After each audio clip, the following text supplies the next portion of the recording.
Romans 12, 9-18. 9. Love must be sincere. Hate what is evil, cling to what is good.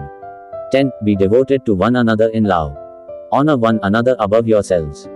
11. Never be lacking in zeal, but keep your spiritual fervor, serving the Lord. 12. Be joyful in hope, patient in affliction, faithful in prayer. 13. Share with the Lord's people who are in need. Practice hospitality. 14. Bless those who persecute you, bless and do not curse. 15. Rejoice with those who rejoice, mourn with those who mourn. 16. Live in harmony with one another. Do not be proud, but be willing to associate with people of low position. Do not be conceited. 17. Do not repay anyone evil for evil. Be careful to do what is right in the eyes of everyone.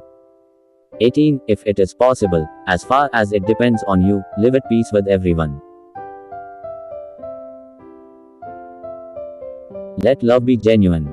Love that has no self-interest and only looks out for the best interests of the one they love. Biblical love is violated when we pretend to be someone we are not or hide who we are.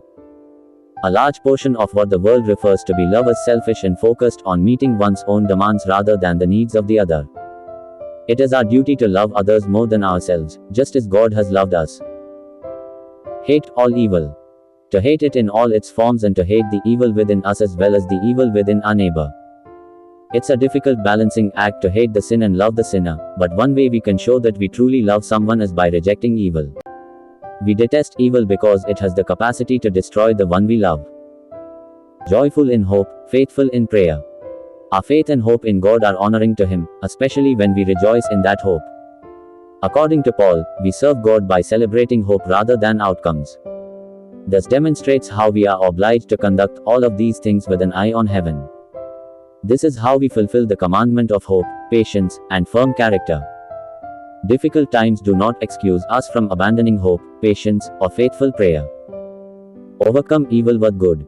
We are not to be hateful toward anyone, including those who persecute us. The greatest way to deal with an enemy is to treat him with goodness and kindness, with the goal of winning him over to Christ. We must leave revenge and sin punishment to God. Only with Christ's peace dominating in our hearts will we be able to live in peace with others. Let's pray.